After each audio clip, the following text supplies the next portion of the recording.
Students, welcome to your channel Balaji online study by Chauhan sir. Students, क्या आपने कभी गौर किया है कि हिंदी में कुछ वाक्य ऐसे होते हैं जिनके अंत में ना है, नी है या पढ़ता है जैसे शब्द आते हैं। जैसे मुझे स्कूल जाना है, मुझे परिश्रम करना है, मुझे पढ़ाना पड़ता है, मुझे स्कूल जाना पड़ता है, मुझे उससे बात करनी पड़ती है। इस प्रकार के वाक्य अक्सर आपने देखे होंगे, लेकिन अक्सर ऐसे वाक्य बनाते समय हम कंफ्यूज हो जाते हैं। तो चलिए आज इसे हम पूरी तरह से आसान भाषा में समझते हैं, हैज टू और हैव टू का यूज करके। तो चलिए स्टार्ट करते हैं यूज ऑफ हैज टू और हैव टू। यानी यूज ऑफ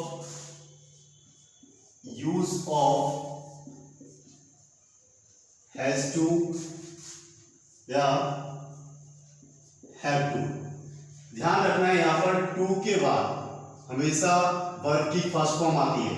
यानी यहां पर जो वर्ब है वो ना की आवाज निकालती है, यानी ना। ओके, जैसे जाना तो हम क्या यूज करेंगे, टू गो। खाना, टू ईट, इस प्रकार हम यूज करेंगे। अब हैज टू और हैव टू यहां पर क्या है, हैज टू हैव टू जो हम यूज कर रहे हैं ये सेमी मॉडल वर्ब है। तो यहां पर हम हेल्पिंग वर्ब क्या यूज करेंगे, हेल्पिंग वर्ब के तौर पर हम यहां पर डू या डज यूज करेंगे। ओके, जिसे हम यूज करते थे प्रेजेंट इंडेफिनिट टेंस में। यानी जहां पर पहचान होती थी ता है, ती है, ते है।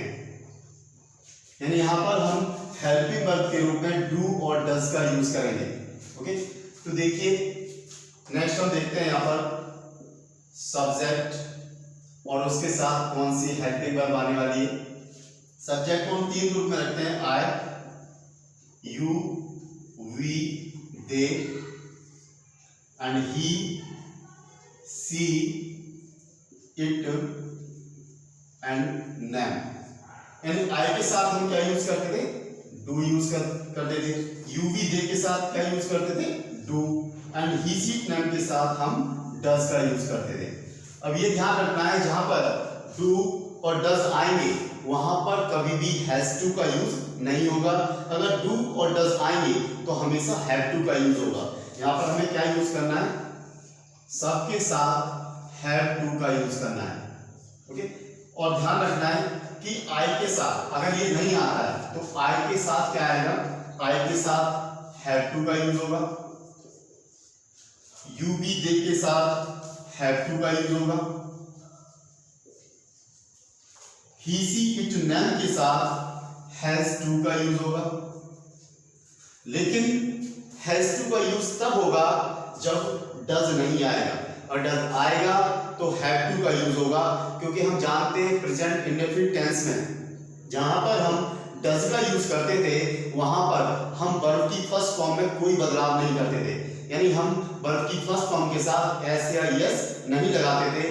तो यहां भी सेम उसी प्रकार से होगा, जहां डज आएगा वहां पर हैज टू नहीं आएगा, यानी वहां पर हैव टू का वहां हम यूज करेंगे। ओके, तो देखिए यहां पर सबसे पहले हम ये देख लेते हैं कि ये डूअर जो है यानी सब्जेक्ट वो हिंदी में किस प्रकार आएगा। क्या आई का मतलब यहां मैं होगा, यहां मैं नहीं होगा। आई का मतलब क्या होगा, मुझे। यू, वी, दे का मतलब क्या होगा, यू का मतलब होगा तुम्हें। यहां पर वी हमें, दे उन्हें, एंड ही उसे, सी उसे, इट यह या ये, और नेम नाम होगा। यानी कोई भी नाम होगा, राम, श्याम, कुछ भी नाम हो सकता है। इस प्रकार हमें ये रूल यूज करने हैं। तो चलिए अब हम इसके एग्जाम्पल के साथ देखते हैं और इसे समझते हैं। तो स्टूडेंट्स चलिए इसका यूज देखते हैं। सबसे पहले समझते हैं कि इसका यूज हम क्यों और कब करते हैं। तो देखिए इसका यूज होता है नेसेसिटी यानी आवश्यकता यानी जरूरत के लिए होता है, और इसका यूज ऑब्लिगेशन यानी जिम्मेदारी के लिए यूज होता है। नेक्स्ट, इसका यूज कंपल्सन यानी मजबूरी के लिए होता है। मुझे रोज वीडियो बनाना पड़ता है यानी मुझे चैनल चलाना है, मेरी मजबूरी है यानी मुझे ये काम करना पड़ता है। तो देखिए एग्जांपल देखते हैं, इंटरोगेटिव सेंटेंसेस। यहाँ पर सबसे पहले स्ट्रक्चर देखते हैं, डू या डस आएगा, क्योंकि हम जानते हैं इंटरोगेटिव सेंटेंस की शुरुआत टाइम वर्ड यानी हेल्पिंग वर्ब से होती है। उसके बाद सब्जेक्ट यानी डूअर आएगा, उसके बाद हम हैव टू, और हमेशा ध्यान रखना है टू के साथ क्या आएगी, एक्शन यानी वर्ब की फर्स्ट फॉर्म आएगी, और लास्ट में क्या आएगा, ऑब्जेक्ट आएगा। ओके, जैसे देखिए, क्या तुम्हें जल्दी उठना पड़ता है, यानी क्या आपकी ऐसी मजबूरी है कि आपको जल्दी उठना पड़ता है या उठना है, एक ही बात है, यानी दोनों हिंदी में जो सेंटेंस दिए हुए हैं उनका मतलब क्या है, एक ही है। जैसे क्या तुम्हें जल्दी उठना पड़ता है, ओके, क्या किसको, तुम्हें। यहाँ पर ध्यान रखना है, यहाँ पर तुम शब्द नहीं आएगा, यानी हिंदी में तुम नहीं आएगा। जैसे आप देखिए, क्या तुम जल्दी उठना पड़ता है, अच्छा लग रहा है, नहीं। क्या तुम्हें जल्दी उठना पड़ता है, यानी बिल्कुल राइट है। तो तुम्हें कौन है, ये यू। ओके, तो यू के लिए हम क्या यूज करेंगे यहाँ पर, do you have to wake up, यानी एक्शन की फर्स्ट फॉर्म, वर्ब की first form, wake up early.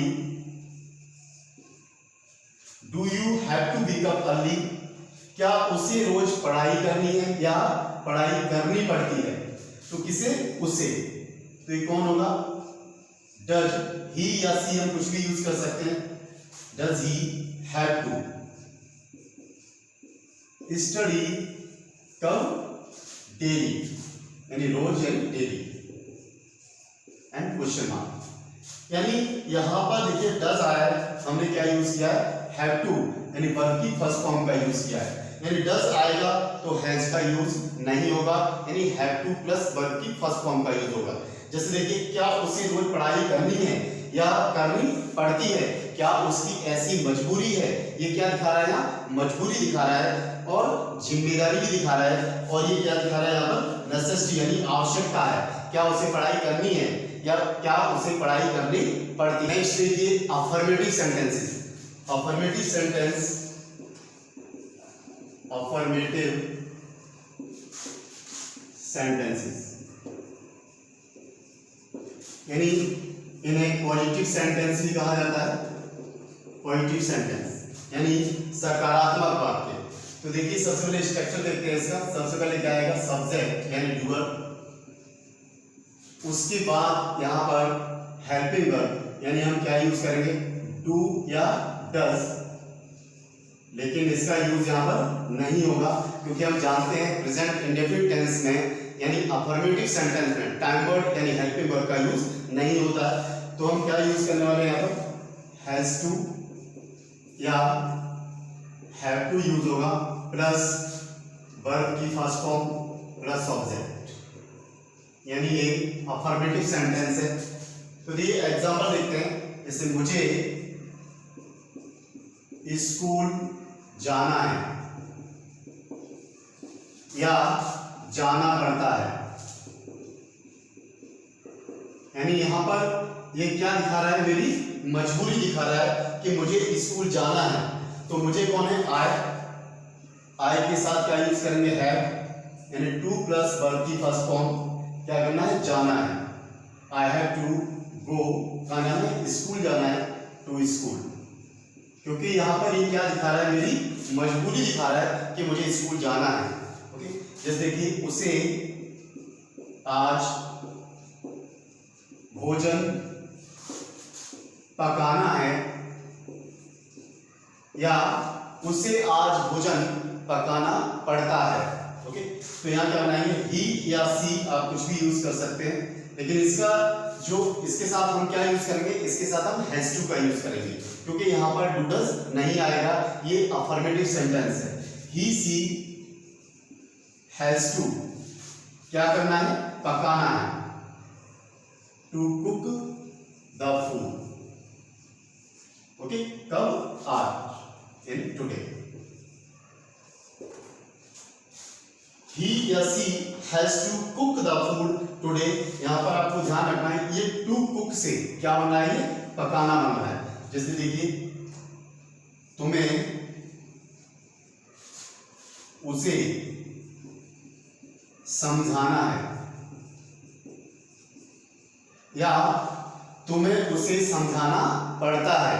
यानी मानो वह तुम्हारा भाई है और ये आपकी क्या है, जिम्मेदारी है, ये आपकी मजबूरी है, कंपल्शन है कि आपको उसे समझाना है या उसे क्या है, जिम्मेदारी दिखानी है। ओके, तो तुम्हें उसे समझाना है, तो you have to explain him या हर। यानी उसे नहीं बता रहा है कि ये मेल है या फीमेल है, आप हिम यूज करेंगे यानी क्या है, मेल है, हर यूज करेंगे यानी फीमेल है। ओके, तुम्हें उसे समझाना है, you have to explain him.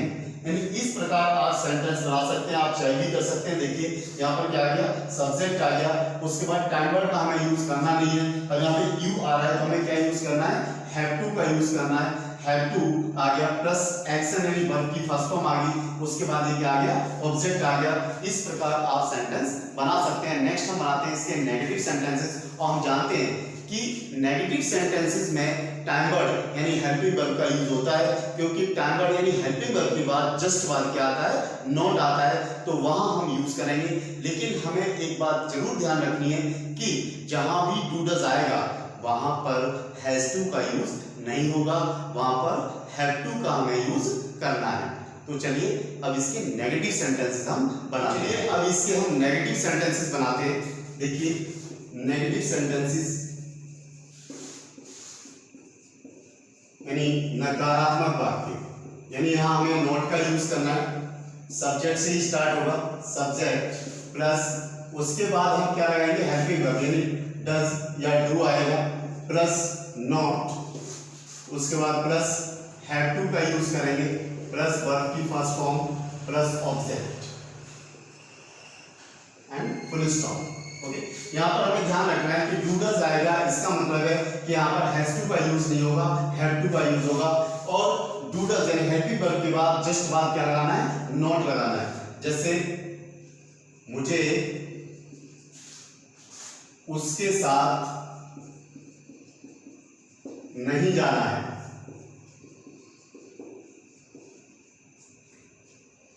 Okay, I do not have to go उसके साथ यानी विद हिम या हर। ओके, यानी आई हमने क्या यूज किया, डू यूज किया है, इसके बाद हमने नॉट लगाया, फिर हैव टू प्लस वर्ब की फर्स्ट फॉर्म यानी एक्शन की फर्स्ट फॉर्म, उसके बाद उसके साथ हमने विद हिम यूज किया है। यानी I do not have to go with him, मुझे उसके साथ नहीं जाना है या मुझे उसके साथ नहीं जाना पड़ता है। ओके, यहाँ पर आप डू नॉट को आप क्या लिख सकते हैं, डोंट भी लिख सकते हैं, डोंट भी यूज कर सकते हैं। नेक्स्ट देखिए, जैसे उसे रवि को नहीं बुलाना है, यानी यहां पर मजबूरी के लिए मना किया जा रहा है, उसकी मजबूरी नहीं है कि वह यानी इसको बुलाए, रवि को बुलाए, यानी उसे रवि को नहीं बुलाना है या उसे रवि को नहीं बुलाना पड़ता है। ओके, तो यहाँ पे हम ही या सी कुछ भी यूज कर सकते हैं। जैसे ही क्या यूज करेंगे, ही आएगा क्या है, डज आएगा, डज नॉट हैव टू यानी बुलाना, कॉल किसे, रवि को, कॉल रवि यानी उसे रवि को नहीं बुलाना है, he does not have to call Ravi. दीपक को यहां नहीं बैठना है,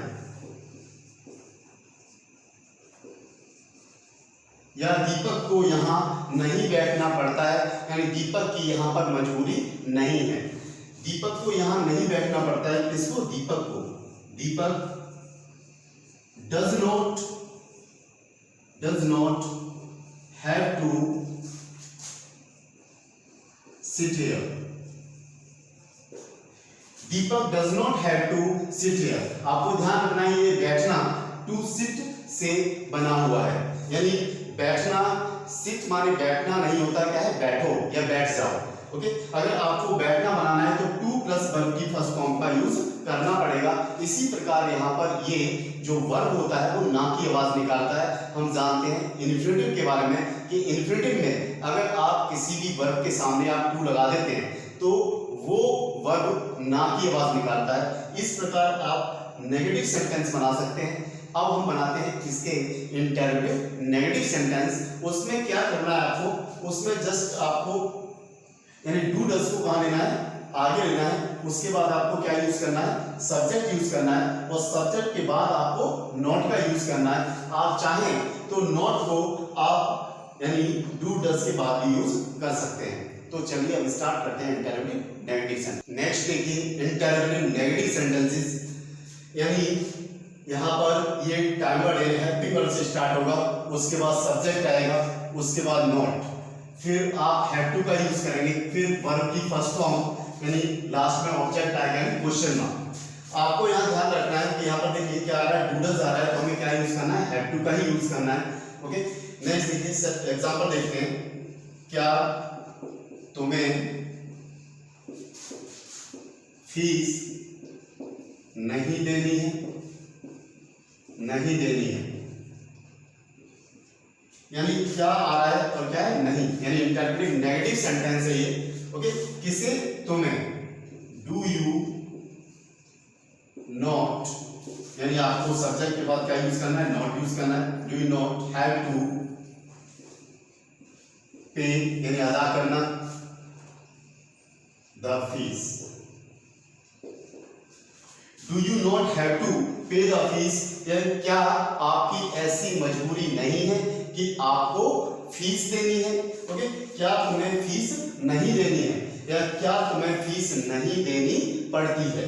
जैसे देखिए, क्या उसे वहां नहीं जाना पड़ता है, या क्या उसे वहां नहीं जाना पड़ता है या जाना है? ओके, यानी देखिए यहाँ पे क्या है? उसे, तो कैसे बनाएंगे? डज ही या सी आप यूज कर सकते हैं। Does he not have to go, कहां पे? वहां, there. Does he not have to go there, क्या उसे वहां नहीं जाना पड़ता है, क्या उसकी ऐसी मजबूरी नहीं है। नेक्स्ट देखिए WH इंटरोगेटिव सेंटेंस, यानी यहां पर हमें क्या यूज करना है? WH वर्ड, यानी व्हाई, हाउ, वेयर, और उसके बाद जस्ट हमें इंटरोगेटिव सेंटेंस को क्या करना है? ऐड कर देना। जैसे देखिए, उसे वहां कब जाना है? कब जाना है?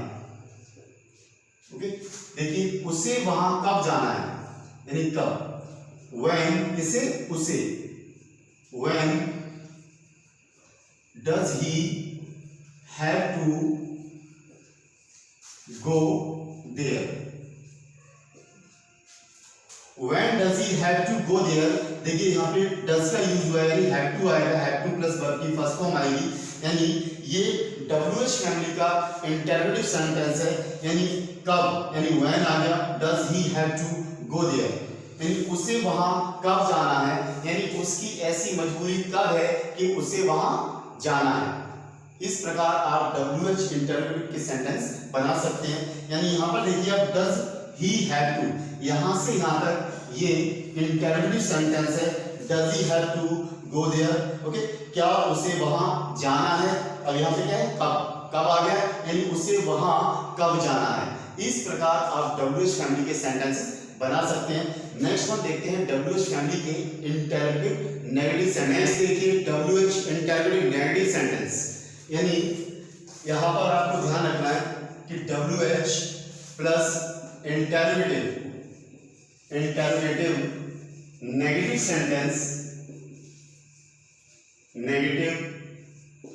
सेंटेंस,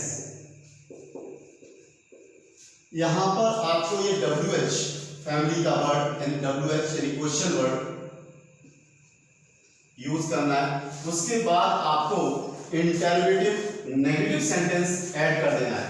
जैसे तुम्हें उसे क्यों नहीं पढ़ाना है,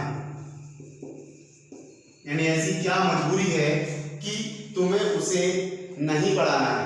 ओके, तुम्हें उसे क्यों नहीं पढ़ाना है या तुम्हें उसे क्यों नहीं पढ़ाना पड़ता है। किसे? तुम्हें। ओके, किसे? उसे। और ये क्या है? ऑब्जेक्ट है। ओके, क्यों नहीं, यानी यहाँ पे WH फैमिली का वर्ड हम लेते हैं सबसे पहले वाई। यहाँ पर सब्जेक्ट कौन है? तुम्हें।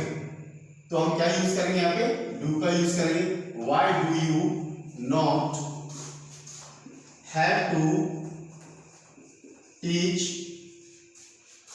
हिम या हर यूज करना है, यानी हिम यूज करेंगे तो मेल है और हर यूज करेंगे तो क्या है?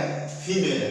यानी तुम्हें उसे क्यों नहीं पढ़ाना है या तुम्हें उसे क्यों नहीं पढ़ाना पड़ता है। Why do you not have to teach him या हर। ओके, जैसे देखिए, उसे मेरे पास कब नहीं आना है। ओके, यानी कब, किसे? उसे। When does he not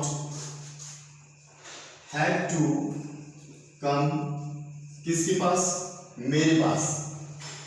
To me, उसे मेरे पास कब नहीं आना है या उसे मेरे पास कब नहीं आना पड़ता है। When does he not have to come to me। इस प्रकार आप WH इंटरोगेटिव नेगेटिव सेंटेंसेस बना सकते हैं। अब मैं आपको कुछ प्रैक्टिस के लिए सेंटेंस दूंगा, आप बनाइए और उन्हें कमेंट कीजिए और चैनल को सब्सक्राइब कीजिए। देखिए, मैंने आपको कुछ प्रैक्टिस के लिए सेंटेंस दिए। जैसे फर्स्ट, मुझे स्कूल जाना है, उसे क्रिकेट खेलना है, उन्हें बाजार जाना है, हमें जल्दी उठना है या उठना पड़ता है, मुझे मेहनत करनी है। इस प्रकार के सेंटेंसेस आपको बनाने हैं और आपको कमेंट करना है। अगर ये वीडियो आपको पसंद आया हो तो चैनल को लाइक करें, शेयर करें और सब्सक्राइब करें और बेल आइकन को प्रेस करना ना भूलें, जिससे नेक्स्ट वीडियो आपको मिले। नेक्स्ट वीडियो में हम करने वाले हैं is to am to और are to का यूज। जो हम यूज करते हैं यहाँ पर, यूज जो हम करेंगे ये रूल बताता है, इंस्ट्रक्शन बताता है, यानी और ऑर्डर भी शो करता है। तो नेक्स्ट वीडियो में हम करने वाले हैं is to am to are to। तो मिलते हैं अगले वीडियो में, तब तक पढ़ते रहिए, खुश रहिए। जय हिंद, थैंक यू।